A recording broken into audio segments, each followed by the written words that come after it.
Hello everyone, my name is Hydramazing, and today is a good day. It feels like I'm having to say this a lot because there's just been so much good news, but today's good news is that Saros, Housemarque's new project, has finally gotten a gameplay reveal, and I am over the moon on this one. In case you didn't know, Returnal, which is Housemarque's previous project, is one of my favorite games of all time, and I currently see it as the best PS5 exclusive game. It is phenomenal, you should definitely check it out.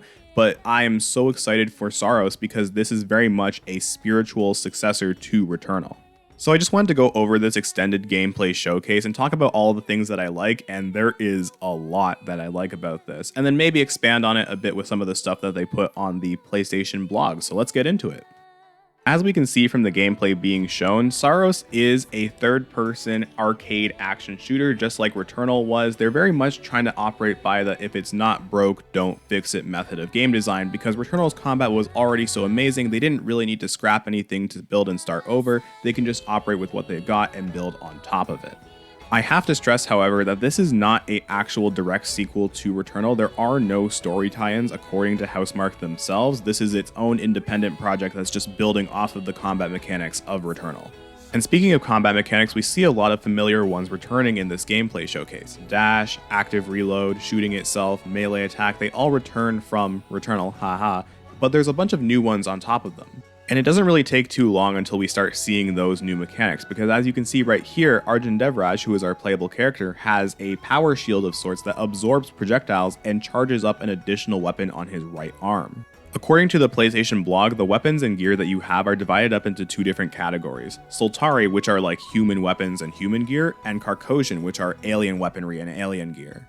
So for example, in this gameplay showcase, Arjun is using the Soltari Phosphorus shotgun, which is classified as a human-made weapon. Additionally, his shield is also Soltari technology, but they synergize with his power weapon, which is a Carcosian technology that allows him to shoot the absorbed bullets from the shield out as a single projectile. The PlayStation blog did confirm that you can mix and match between these weapons and power weapons, Soltari and Carcosian technology, and that allows you to have a lot of customizability in the builds that you want to make. And speaking of builds, one of the key differences between Returnal and Saros is that you will select which weapons and gear you want to use at the beginning of each run in Saros, whereas in Returnal you started off with the starting pistol every time and you had to find those weapons organically in your run.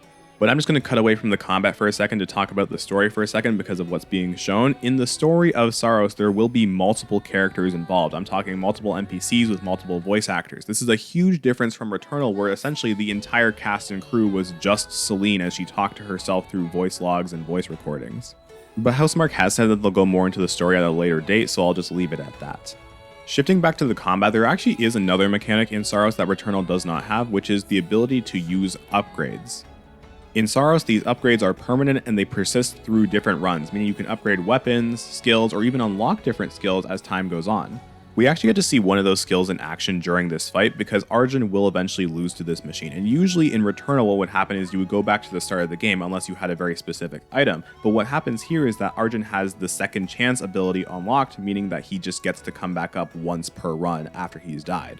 The tagline of Saros is "Come Back Stronger," so it really looks like Housemarque are leaning more into this permanent upgrade system than Returnal did, because in Returnal there were practically no permanent upgrades. You had Ether, which could be used to cleanse certain materials, but for the most part you were the exact same strength going into each run as you were at the start of the game. And then right here we get a look at one of the bosses of Saros. We don't get to see it fight, but the design itself is phenomenal.